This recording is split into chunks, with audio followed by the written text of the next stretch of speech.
Hello guys, ഇന്ന് ചെറിയൊരു കാര്യം പറഞ്ഞിട്ട് പോകാനായിട്ടാണ് പോകുന്നത്. ഇന്നത്തെ ഒരു കാലത്ത് നമ്മൾ ആരോഗ്യമില്ലായ്മയിലേക്ക് നമ്മൾ പോയിക്കൊണ്ടിരിക്കുകയാണ്. നമ്മുടെ യുവാക്കളും അതുപോലെ തന്നെ ഒരു പകുതിയിലേക്കൊക്കെ എത്തുന്നവർക്ക് ഓരോരോ അസുഖങ്ങളും കാര്യങ്ങളൊക്കെ ആയിട്ട് അത് നീങ്ങണം. അപ്പം വളരെ സിമ്പിളായിട്ട് പറഞ്ഞു തരാനായിട്ടും ഒരുപാട് പേര് പറയുന്നതാണ്. എനിക്കിത് പറഞ്ഞു തരാനായിട്ട് തോന്നിയത് കൊണ്ട് പറയുകയാണ്.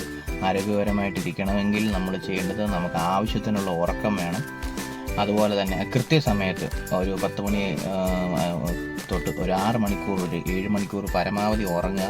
ശരീരത്തിന് വിശ്രമം വേണം. അതുപോലെ തന്നെ നമുക്ക് ശരീരത്തിന് വ്യായാമം വേണം. ആവശ്യത്തിനുള്ള വ്യായാമം പരമാവധി ഒരു അരമണിക്കൂറെങ്കിലും വ്യായാമം ചെയ്യണം. അതുപോലെ തന്നെ ആരോഗ്യപരമായ ഭക്ഷണം കഴിക്കാനും ശ്രമിക്കണം. കാരണം അതും കൃത്യസമയത്ത് രാവിലെയും ഉച്ചയ്ക്കും വൈകുന്നേരം 3 നേരം കഴിക്കുന്നുണ്ടെങ്കിൽ അത് കഴിക്കേണ്ട ഒരു കൃത്യസമയം പാലിക്കണം. അല്ലെങ്കിൽ അത് നമ്മുടെ ആരോഗ്യ വ്യവസ്ഥയെ അല്ലെങ്കിൽ നമ്മുടെ ശരീരത്തിൻ്റെ ഒരു ഘടനയെ തന്നെ, അല്ലെങ്കിൽ ശാരീരികമായിട്ട് നമുക്ക് കൃത്യമായി കിട്ടേണ്ട ഭക്ഷണം കിട്ടേണ്ട ഒരു സാഹചര്യം, അല്ലെങ്കിൽ ആ ഒരു പ്രവർത്തനത്തെ അത് ബാധിക്കുകയും നമ്മൾക്കത് അങ്ങനെയുള്ള സാഹചര്യങ്ങൾ കൃത്യമായിട്ട് പാലിക്കാതെ വരുമ്പോൾ നമുക്ക് ഓരോ അസുഖങ്ങളും കാര്യങ്ങളൊക്കെ ഉണ്ടാകും. അപ്പോൾ അതുകൊണ്ട് ആവശ്യത്തിനുള്ള ഉറക്കവും അതുപോലെ തന്നെ ഒരു അത്യാവശ്യം ഒരു അരമണിക്കൂറെങ്കിലും വ്യായാമം ചെയ്യുക. അതുപോലെ തന്നെ കൃത്യസമയത്ത് ഭക്ഷണം കഴിക്കുക. ഇത് നമ്മുടെ കൃത്യമായിട്ടൊരു ആരോഗ്യം നമുക്ക് ഉണ്ടാകാനായിട്ട് സാധിക്കും. ഒരുപാട് കാര്യങ്ങൾ പറയുകയാണെങ്കിൽ ഒരുപാട് കാര്യങ്ങൾ പറയാനുണ്ട് ആരോഗ്യത്തെ സംബന്ധിച്ച്. പക്ഷേ